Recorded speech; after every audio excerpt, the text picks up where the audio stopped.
Vincenzo's Gold Crypto Investing, and a quick update here as I'm uploading a phenomenal update on my laptop. We're going to look at, see a little brief what we're going to talk about. We'll do a little brief IOTA here. You can see if we zoom out to the daily time frame, we're trying to double bounce off that 0.05423 that we've been hitting the first time back here in July of 2021. Then we had a pump. Then we were up here where we called a flush back then, because we haven't talked about IOTA a lot. Then you can see from the time we haven't talked about it, it pumped back up to a double top or an M topping reversal pattern, or more of a mini mountain double top, right? And then it came back down and double bottomed, and now it's trying to bounce. And if it can bounce, you can come up here to the $1.07 200-day upper resistance at the 200-day moving average. If we move it to current time frame, we'll just throw her down there for mid-March. And then if you can't hold that, you're coming back down to 54 cents. Old Vincenzo's been trying to warn you that it's not about an individual coin, XLM, Stellana, DGB, XRP, Bitcoin, Ethereum, or any of this other stuff, or any of the other stuff that's being shilled on YouTube or by mainstream media like Michael Saylor and Pompliano with the laser beam eyes, or Max Kaiser in the Kaiser report. It's about the United States federal government and world digital or world central banks making their own digital currency. In the United States case, it's going to be a Fed dollar coin, as the race against China's development of its central bank digital currency, CBDC, known as digital yuan, continues. The U.S. Federal Reserve accomplished a feat in testing a design for the U.S. digital dollar that is going to be one of two tests managing to handle 1.7 million transactions. That's going to be a U.S. Fed dollar coin that's based off the blockchain technology that has been brought into the mainstream by the pumps and the cryptos. And it's going to be an easily implemented system when they use a Fed dollar coin based on the blockchain system, not individual coin. And unfortunately, it looks like the market, if you start to do this and dance up into here, right, that would be good. But then if you come back down and you can't hold this, your next underneath support is 30 cents. That's the problem here, where you got to be careful. Is if you're in this coin, I would have a stop loss at this double bottom. Below the stop loss, about 52, 51 cents to give you some room if it breaks down below it. But if you clear this 54 cents, your next support zone is all the way down here at 30 cents, right? And that's a 45% loss. So that's where my stop loss would be on IOTA if I was in this. And then if you're trying to play a pump, you can, from current price, you're trying to play it up to the 200-day moving average, which would be a 52% move, which I am not forecasting, but that's where you would try to play it, right? If you're in this coin right now, or you've been in this, because there's your descending overhead resistance, and you can see you're sort of forming a descending triangle, and you're below the major volume indicator over here, right? See that? There's your major volume indicator, and this is where, right here, most of your volume has been traded, highlighted right there. And this is usually what we got our white support zone in, where we extend it out to let you know where the major area is. And now that you're below it, see how far below it you are, and look right where you got a little bit of support and resistance. Right down here where your next major volume spike was, you see right here how there was no volume traded. You can flush right through that, or if you're coming up into it, you can pump into this overhead resistance, right? But when you're flushing and you get south of this major volume traded area, you flush all the way down to that next support zone, right?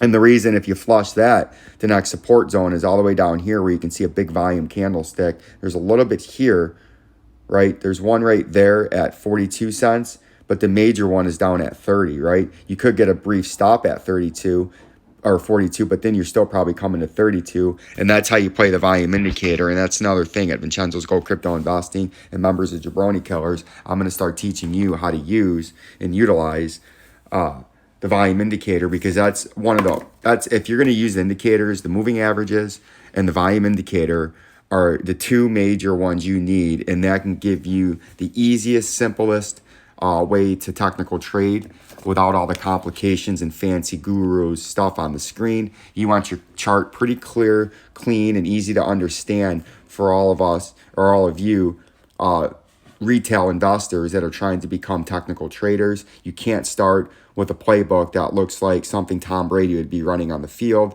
and audibling like Peyton Manning. You need something simple, super simple and easy, so you can look at it, know your simple indicator, like right here. If you're below the volume indicator line, right?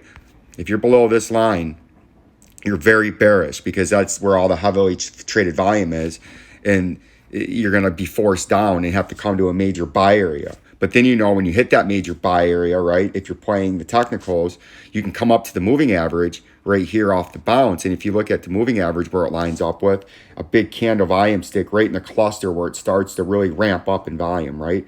So that would be a reason why the 200-day right there, you would get rejected, right?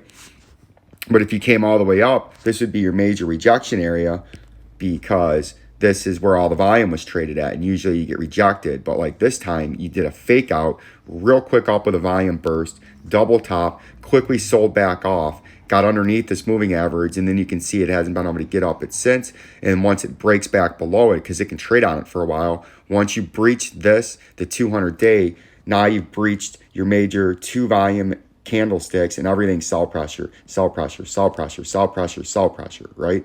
And your next buy pressure was all the way down here where you see all the blue in the candle, buy pressure, green in the candle, blue in the candle, sell pressure, sell, right? So that's the technicals that I can teach you, super simple and easy. Vincenzo's Gold Crypto Investing. If we look at Shiba coin, you can see Shiba we haven't talked about in a long time since we've had our ugly chart. But you can see we're struggling right now to hold on this green support zone at about the 2369. And if you breach that, you're coming down to the 1795. And again, with our volume indicator, this blue area, it can just rifle right through there, or this black area, you can rifle right through, right? Just like you did right there, because there's not a lot of volume traded. If you look at the volume indicator in this area, right?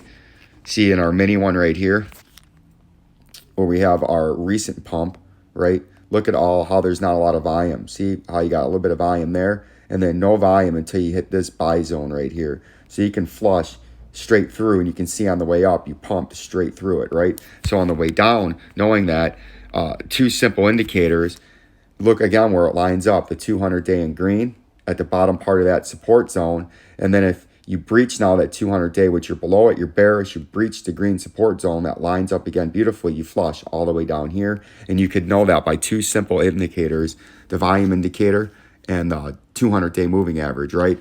2 simple indicators to simply trade, technically trade, without all the noise and nonsense and propaganda on how all these coins are going to be the next best thing and going to make you billionaires, and they're going to take over the world's banking system. None of these coins are taking over the world's banking system. I'm sorry. I'm not that kind of guy that's going to spiel nonsense to you. I'm going to shoot you straight like shooter. This is shooter's time. This is shooter's tournament, right? That guy. I'll put him on here for you right after this. So why don't you just shut your trap before I put my foot in it? Don't turn your back on me. Let's get one thing straight. This is Shooter's tour. I've worked hard my whole life, paid my dues, and now it's Shooter's turn. And Shooter's not about to let his reign at the top be spoiled by some freak, sideshow clown. Did you just call me a freak? Right there. See that? Shooter, right? That is how I'm going to shoot you straight, like Shooter, right? Shooter McGavin. And none of these coins are going to take over the banking system, right? The governments around the world would never use a crypto to take over the banking system. The central banks of each nation would make their own digital currency up, and it would be a central bank digital currency, and you're not going to have access to that. Say XRP is not going to be the central bank's digital currency in the United States or in China, or in Japan. Japan, the Japanese. You lack a discipline, Cartman, right? The Japanese central bank is not going to use an XRP or a Bitcoin or an Ethereum token or coin to use their digital currency if that's where they're going to go, which I do believe that's where they're going to go. That is true.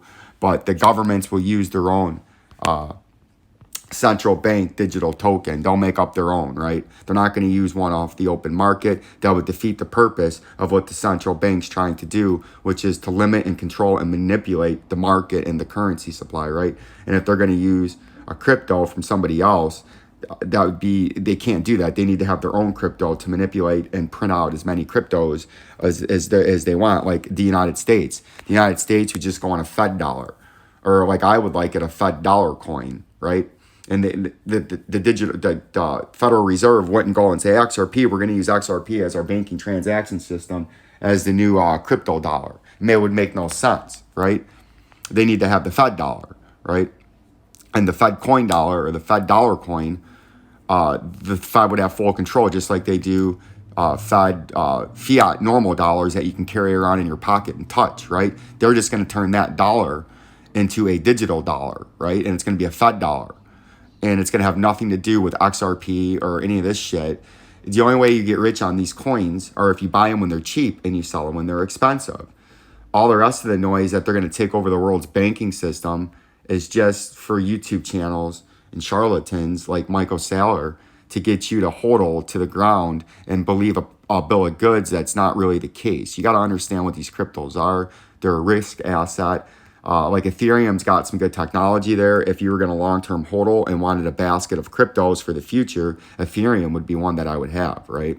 That's one that has a use case. It's got some technology, but Ethereum is not going to be taking over the world's banking system, right? That's not what's happening there. That's not what crypto's doing. Crypto is just bringing mainstream the technology that the blockchain has. Each individual coin aren't going to be anything for taking over anything.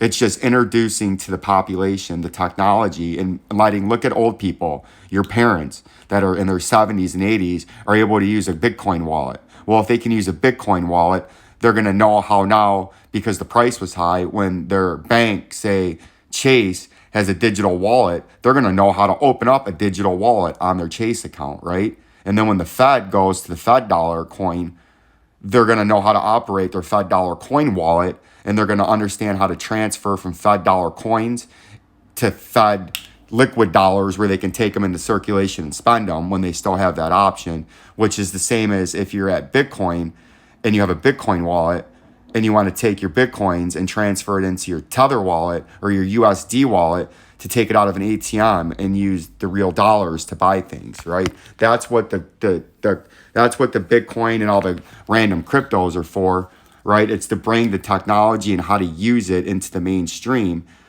So that way, when the central banking system makes their own crypto up and their own central bank coin, the nations that it's being introduced into at the time, their population has been desensitized and they have been trained on how to use crypto wallets. 10 years ago, nobody knew how to use a crypto wallet or make a Bitcoin wallet or an Ethereum wallet or a BNB wallet. Now 80-year-old great-grandparents know how to make a BNB wallet because everybody uses it. It's very commonplace how to use a digital wallet. And that's what these cryptos and the price skyrocketing was to bring the technology and how to use the blockchain, not individual cryptos, but the blockchain, and how to use it to the mainstream. So that way the mainstream could would be comfortable when the Fed, when the central banks in each country, like the Federal Reserve Central Bank in the United States, when they say we're going to a Fed dollar coin, it's not going to be that big of a shock. And most everybody,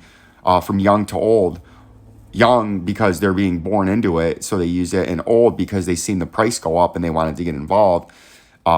It's been slowly integrated the last 10 years, and it'll be a seamless transition to when central banks want to use Fed dollar coin in the United States. For everyone to use that technology, you can already see on your bank account, they got crypto wallets on there or digital currency wallets, right? So they're already setting you up. They're already giving you they're already setting it up for what's going to go on the next couple of years. But it's not going to have anything to do with an individual crypto coin. It's going to have to do with the blockchain technology. So if you wanted to have if you wanted to be on the in with what the central banks are going to do, you need to find the blockchain technology companies that aren't crypto, that are those technologies are going to be bought by the U.S. government, right, and going to be utilized into implementing a digital currency and transaction system when they go to a digital dollar and they get rid of the dollars in circulation and put them all into a digital wallet, right? But that's not XRP, that's not XLM, that's not none of these coins. They're not going to use any of these coins, right? That's not what that's about. they're gonna use the blockchain technology, which is completely different than having an XRP token or having a Ethereum or an XLM or a Solana or any of this other tokens. That's not what they're using, right? They're using the blockchain, and that's different than these coins, right? These coins are just somewhere where it's the stock market. You can make money on pumps and dumps, right? But that's what it is. But I got an extensive video and TA coming on all these other coins, and it's going to be very interesting. Peace and love. Peace and love.